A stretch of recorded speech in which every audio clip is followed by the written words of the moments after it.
I thought I was arriving early at the lawyer's office, but by the time my attorney turned up and we were led into the conference room, Dave and his lady advocate were already there. This prompted the jealous reaction that always consumed me when I saw him interact in any way with a beautiful woman. I suspected that deep down I'd always felt a little inferior to him. He was a brilliant catch for any woman. At 48, he was more handsome than he'd been at 20, tall and muscular, owned his own successful business, and headed the local chamber of commerce. I shuddered at the thought that if today didn't go well, I might never feel his big, comforting arms around me ever again. Dave hardly glanced up as I followed my attorney into the room. My face, I know, blanched, as the slim, red-headed, classically beautiful attorney reached over and squeezed my husband's left forearm, just above the wrist, a gesture of reassurance that she was there for him. It was a little out of place in that setting, but not inappropriate. Officially, it was just her reassuring her client and settling him down. I, however, interpreted it as, "Let's get this stuff out of the way so I can drop you as a client and check out that bulge in your pants." I knew from long experience that she was in for a treat if that happened. My husband was endowed better than most and knew how to use it. Dave turned to her and smiled his beaming, familiar, jovial smile, but his face was well on its way to neutral before turning and glancing at me again. I wanted to throw myself at his feet and scream that I was a stupid woman who would spend the rest of my life spoiling him rotten if only he forgave me the one serious mistake I'd made in our 28-year marriage. That wasn't the way I'd negotiated it happening, though. Frustrated at Dave's determination not to speak to me at all, I'd been forced to this meeting. My attorney began chatting to the red-headed woman while I lowered myself into the seat opposite Dave, took the manila folder from my overlarge purse, opened it, and spread my prepared two-page script in front of me. I glanced up and caught Dave smiling faintly. After knowing me for 30 years, he knew that I prepared for everything important. He opened the laptop computer that rested on the table in front of him before plugging in a couple of small speakers, then lay a single sheet of paper and a biro beside it. Then, very off-puttingly, he rested his hands on the table and looked at me with a horribly bland face. Totally emotionless. No anger, no hate, no grief, no nothing. I'd prepared for this meeting for 3 days and I knew my script by heart. I'd used my intimate knowledge of David Brown to tailor it to tug precisely on his heartstrings. At that point, the two attorneys stopped chatting and the woman brought the meeting to order. Well, we all know why we're here. The respondent, Mrs. Julianne Brown, has agreed to sign the divorce petition, as presented, if my client, David Brown, will listen to her for a period of no less than 1 hour. If everyone is ready, I suggest that the hour begins now. She turned the dial of a small kitchen timer on the table in front of her. It began a loud ticking, which accentuated the silence around the room. I was still annoyed that Dave hadn't agreed for this meeting to happen in private, but insisted on his lawyer being present. I was proposing to bare my soul over the next 45 minutes before getting Dave to admit he'd done some things to partially justify my unjustifiable behavior. All embarrassing enough with just the two of us present. Humiliating in front of strangers as well. Oh well, no point in dwelling on the negatives. It wasn't like I had a choice. I glanced at my entirely redundant notes on the table and crossed my fingers.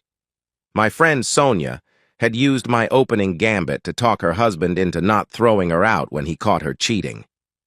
"Their ego is damaged," she said. "Start by repairing that."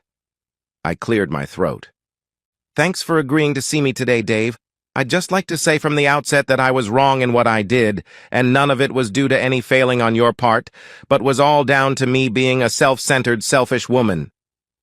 It had taken me days of introspection to come to that conclusion, and I knew Dave would welcome my honesty. It was critical that it looked like I was taking all the blame before subtly placing thoughts that he may have contributed somewhat in his head. I firmly believed that Dave wanted with all his heart to forgive me, but needed an excuse to do so. My whole speech was geared to giving him that excuse. If the kids had still been at home, I would have played the, "Oh, Dave, you can't break up the family" card, which would have been a guaranteed winner. Oh well, you can only pee with the tool you have, as Dave would say.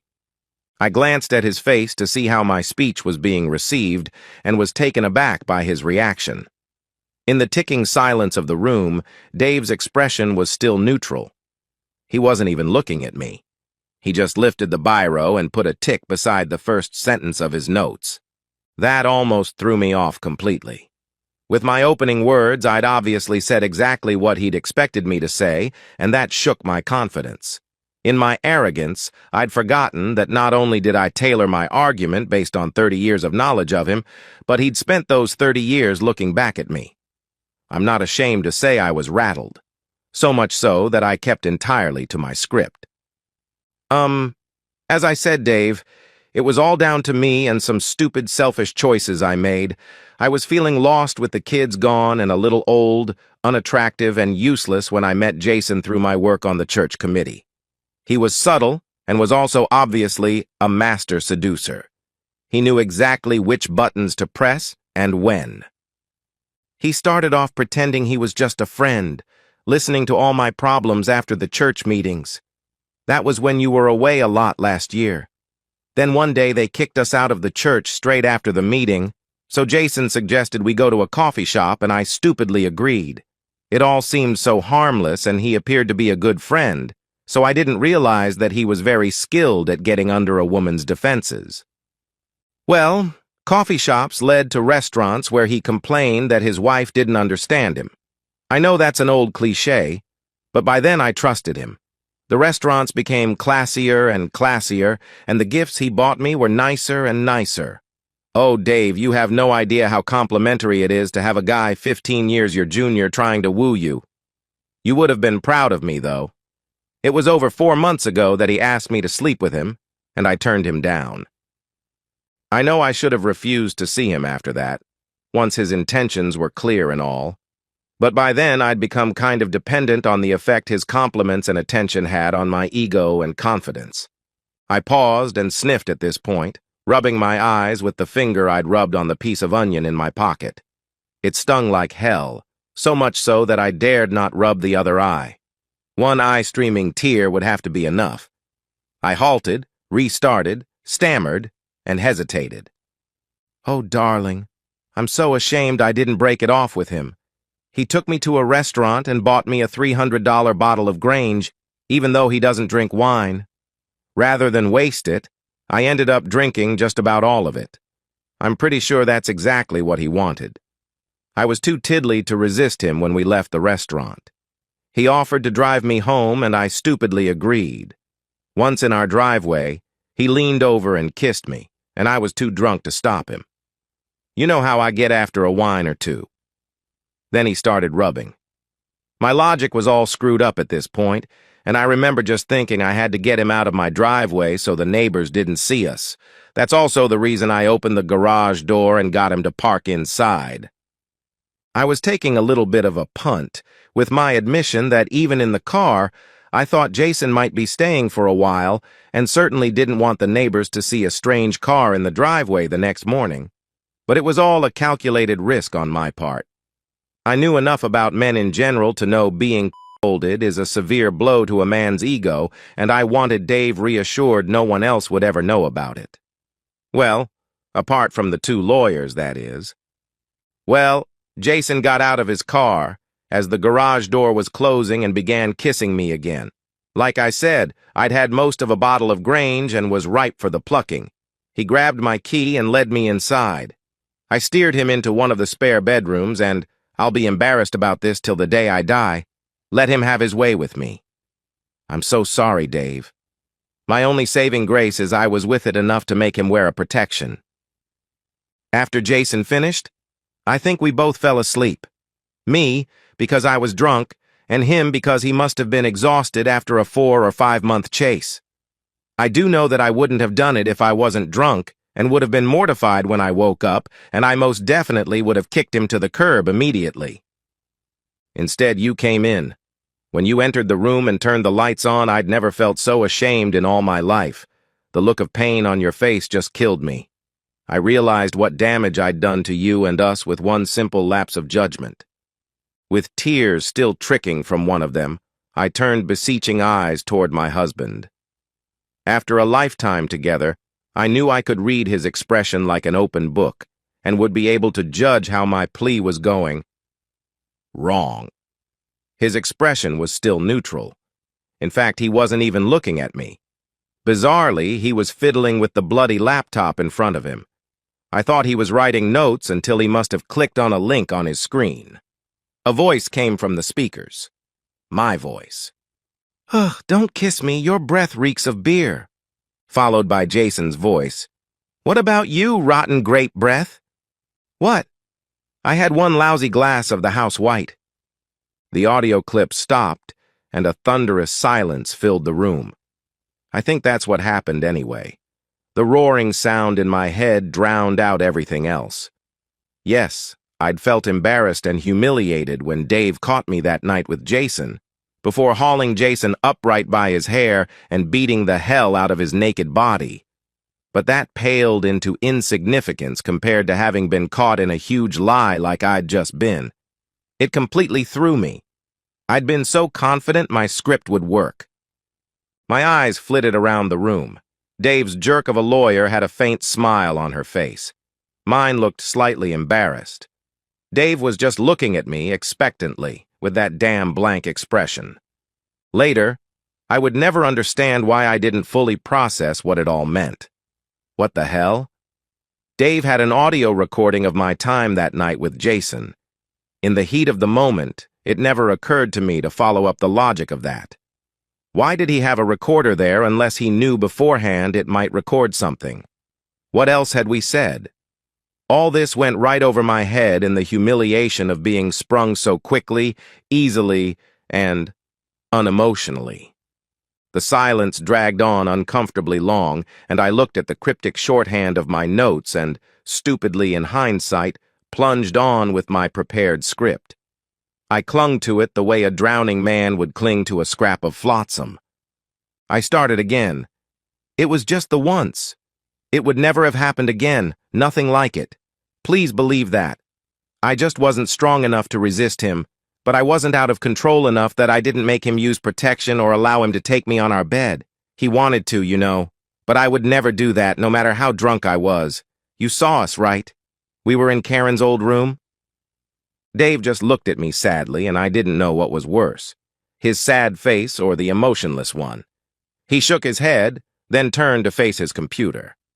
I sensed rather than heard him double-clicking on an icon and cringed until, in Jason's voice, "I just love seeing it dripping out of your body. It is so hot."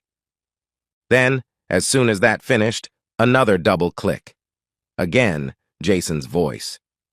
"When can I have you in that clueless husband of yours bed again? That was so cool."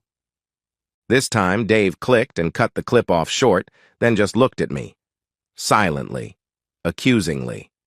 What could I say? Every nonsense thing I'd said had been blown out of the water, not by anything Dave could have said, but by my own words. The protection, this being a one-time drunken mistake, not humiliating my husband in his own bed, all exposed as the lies they were in just 30-odd self-condemning words. Tick, tick, tick. I was struck speechless. Although it was embarrassing, I glanced at Dave, looking for some sort of clue. His neutral stare still gave nothing away. In my peripheral vision, I saw my lawyer glance at his watch. This focused my thoughts on the loudly ticking timer and the knowledge that the 60 minutes I'd sold to try to retrieve my marriage were passing rapidly and, I must admit, spectacularly badly thus far. I forced my panic down. I started again. "I'm sorry for lying, Dave.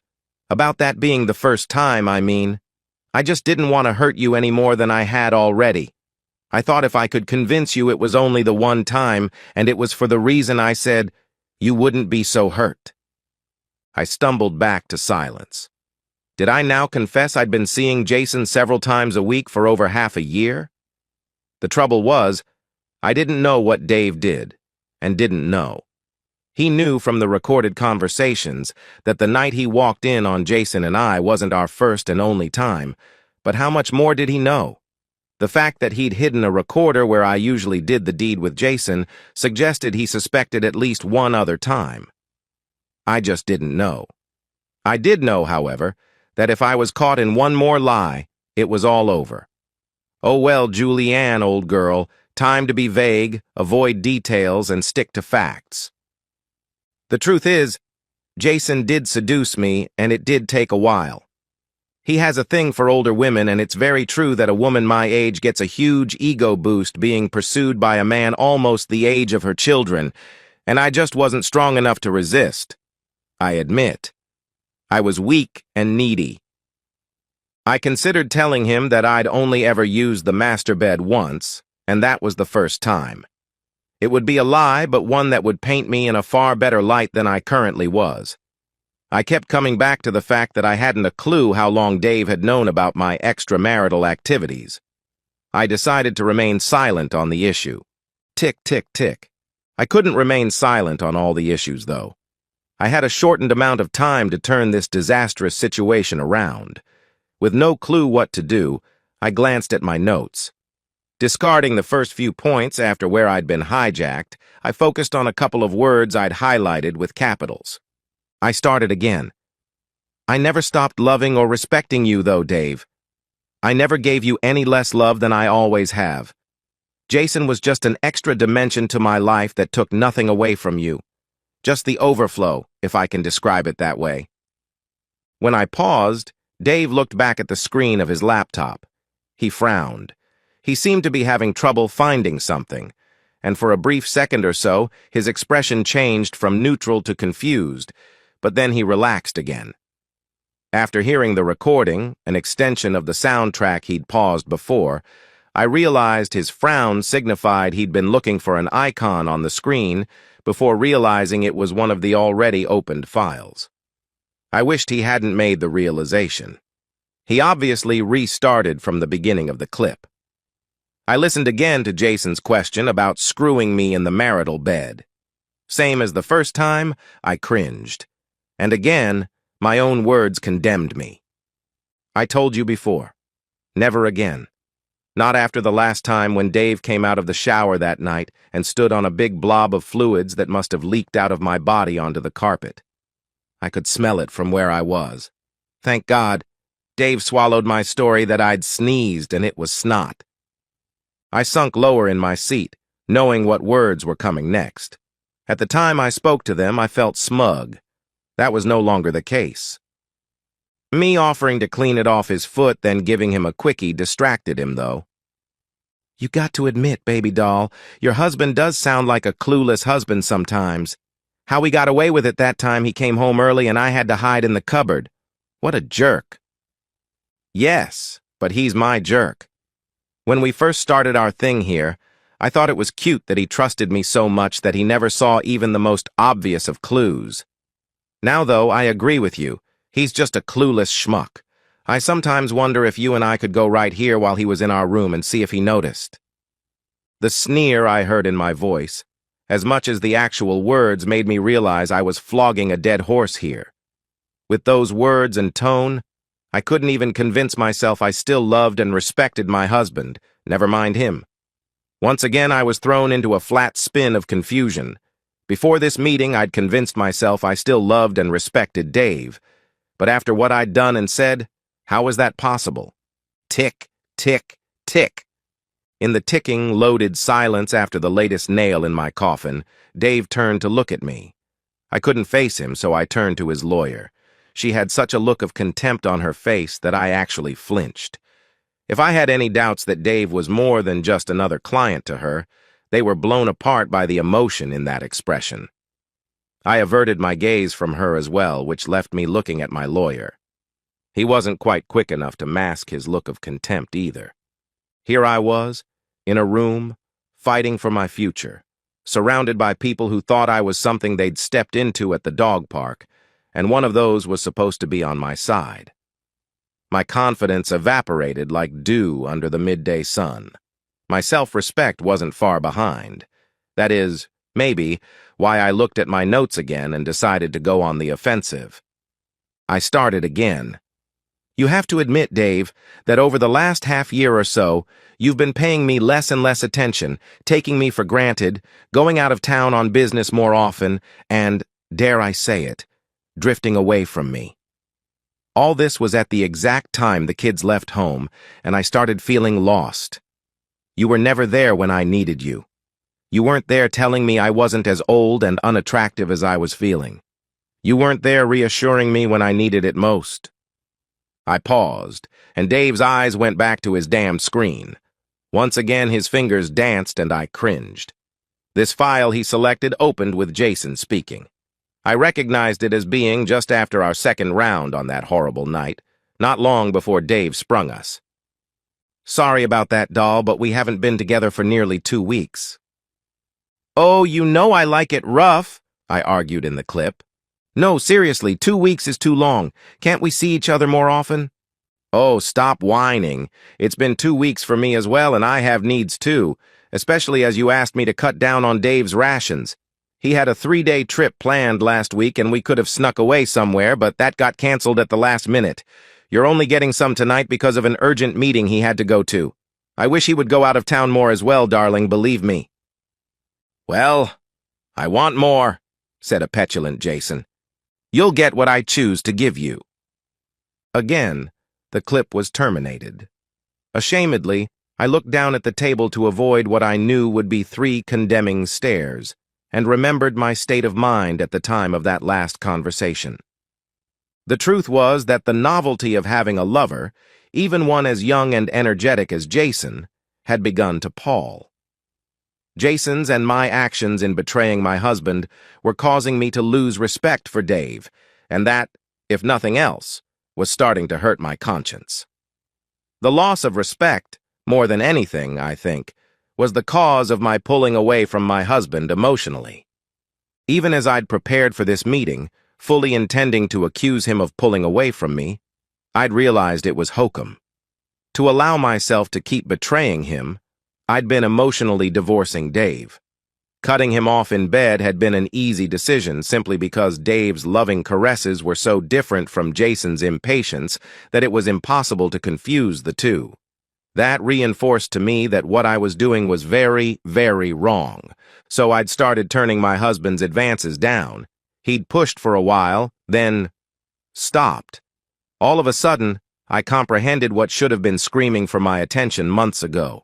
Dave had abruptly given up his love life around the same time he'd started working longer hours and going away more.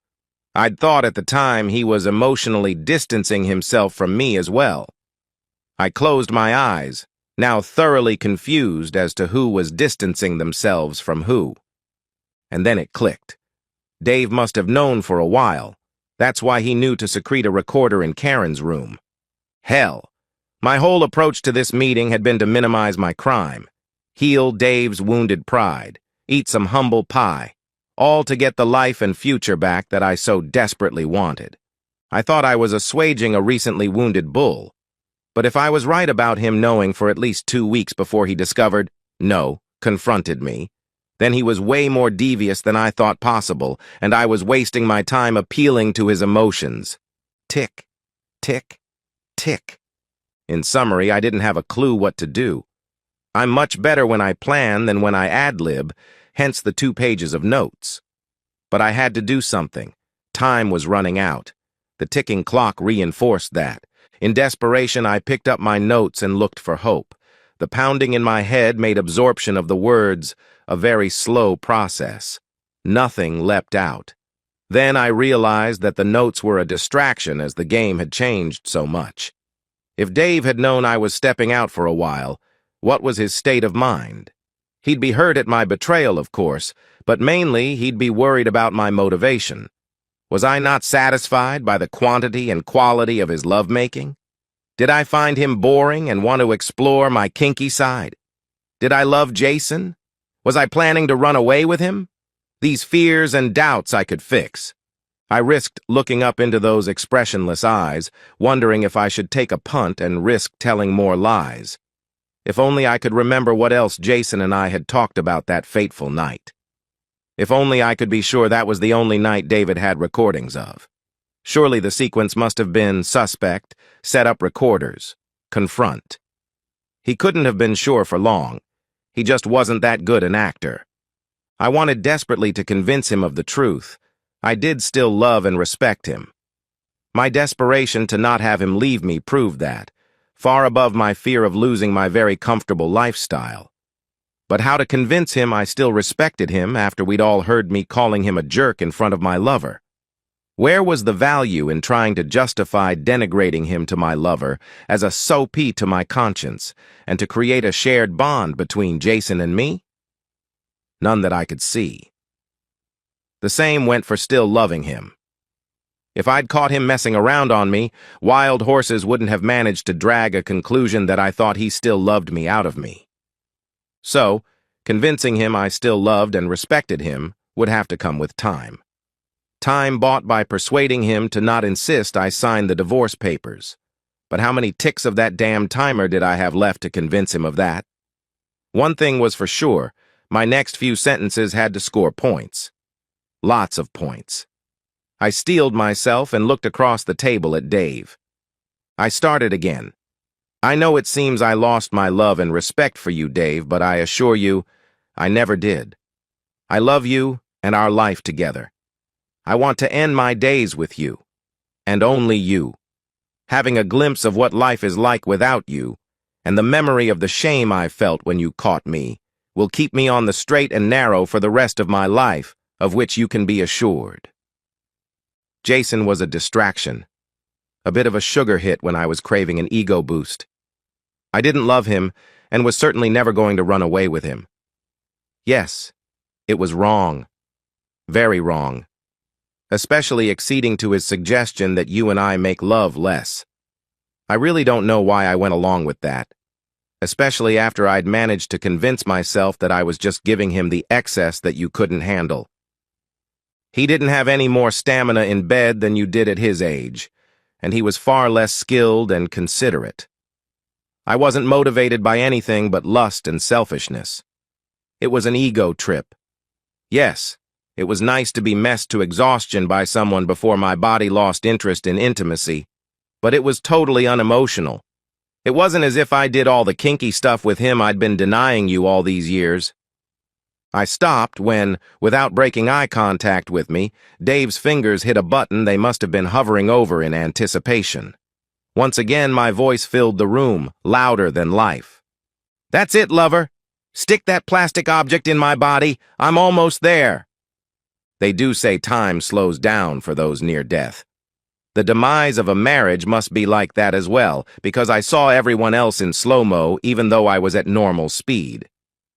My lawyer, on my left, threw his pen to the tabletop and turned toward me, a look of absolute disgust twisting his features, proving that at this point I couldn't even pay someone to be on my side.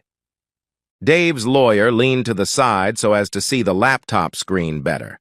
I realized then that what Dave had been playing weren't sound files as I'd assumed, but video clips. Somehow that made it worse. The woman once again gripped my husband's arm as a gesture of physical support. Dave's reaction couldn't have hurt more if he'd tried. Thankfully, his eyes weren't on me but on the screen in front of him. His neutral expression had slipped, but only a fraction. Now, there were undertones of the devastation he must have felt when he discovered the person whose job it was to cover his back was spending inappropriate time on hers. I watched as a single tear escaped the eye closest to me, as its owner tortured himself. Or was he stealing himself by watching the screen? The last vestiges of my controlled mind registered a couple of now irrelevant facts. The recording was from a session at least 3 weeks before the confrontation, which meant Dave had been watching me betray him for a while. Enough to see a pattern. Enough to know that after sleeping off our second time, Jason usually woke me with a simulated forced-back intimacy in the morning. A technique and kink of mine we'd discovered by accident. We all remained silent as the speakers played me coming off a spectacular excitement high while Jason finished. It had been so hot at the time, but now it just seemed sleazy. Sleazy and tawdry. Empty. I stared at the table as my lawyer put the divorce papers in front of me. There was nothing I could do or say to combat the dastardly deeds my husband, my Dave, had discovered me doing. Then, with consummate ease, he'd destroyed all my rationalization, minimization, and pathetic attempts at reconciliation. We were finished. Like the conductor of an orchestra, Dave had never created anything here today. Just pointed at which section of the orchestra he wanted to play next, using their skills and talents. Without Dave ever having said a word, he'd executed me. No, not Dave. Me. I'd walked up the scaffold all by myself, put my own blindfold on, looped the noose around my own neck, and kicked the lever. Dave just built the scaffold and walked away. I realized that I'd never had a chance as soon as he triggered that last clip without hesitation and without looking. He knew exactly what I was going to say and when. I'd crafted my arguments through my intimate knowledge of him after observing him for 3 decades. I'd forgotten he'd been looking back at me for the same amount of time as well, looking back with those intelligent, perceptive eyes. The shame and humiliation were unbearable and finally triggered my flight response. Escape was what I needed. Escape back to the house that was still my home, at least until Dave enforced the eviction notice that was part of the settlement. Escape to children who hopefully would never know and would continue to love me unconditionally. The only route of escape went through signing away most of my life's accumulations. I picked up the pen, signed the 2 agreements, then dropped the pen in one fluid movement. I'd been surprised Dave's business wasn't worth more, but that's what my lawyer's evaluation had uncovered, and surely Dave hadn't known long enough to have hidden most of it away. Son of a blip. By that time, thankfully, the last recording had ended, and the ticking silence returned. My lawyer picked up the signed papers, handed one copy to the woman, and shuffled the rest into his briefcase, stood, and left the room. I sat there, frozen, wanting to run, but wanting to leave with a positive message. An ember that would convince me at least I had a hope of fanning into a flame one day. Leave Dave knowing I still cared for his well-being. Suddenly, the jarring rasp of the alarm spurred me into action. I stood and said my positive piece. The jackal had both of her hands on Dave's arm now. Don't ruin your life by ending up in jail after getting revenge on Jason when he reappears. Then I would never, ever forgive myself. Dave's response to that was yet another bloody clip. This time, thankfully, not my voice, but another woman's. In near screeching tones, "The little creep did what? I'll rip his testes off if my brothers don't get to him first." Mrs. Jason, I presume. I'd thought Jason's silence after being beaten up by my husband was fear on his part. Now, I wondered, that he should end up divorced and penniless was a fitting end for a cheater. To end up dead because he slept with me was just another burden for my already overloaded conscience. I just couldn't face Dave as I stood to take my leave. Whether he had that damned expressionless face on, was laughing or crying, all would hurt me. Remind me what I'd done to this good man. He'd lost everything I had, apart from the house and money, of course, and had copped a huge emotional blow to boot. And I'd been the cause of it all. I deserved everything he threw at me. I did manage a very teary, "Goodbye, darling," as I shuffled to the door, my pathetic attempt to keep my old life swatted aside like the pestilent bug that it was. Maybe my daughter, Megan, would come over while I drank myself into forgetful oblivion. If she wasn't available, my son, Joel. I had just started to push the door open when I heard voices behind me. Fantasies of last-minute phone calls to the firing squad emanated from the last skerrick of optimism I possessed.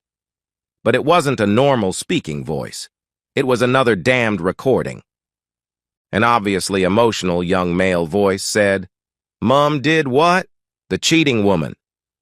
A very familiar female voice chipped in. "Are you sure, Dad? I think I'll be drinking alone tonight." And so, we've reached the end of today's story. Was it what you expected, or did it take a twist you didn't see coming? I'm curious to hear your thoughts. Share them in the comments below, and let's get a conversation going. If this story kept you hooked, make sure to hit that like button. And if you're new here or just haven't subscribed yet, now's the perfect time to join our community. I bring you fresh, captivating stories every day, so click that subscribe button and turn on notifications so you never miss out. Thanks for watching, and I'll see you in the next one.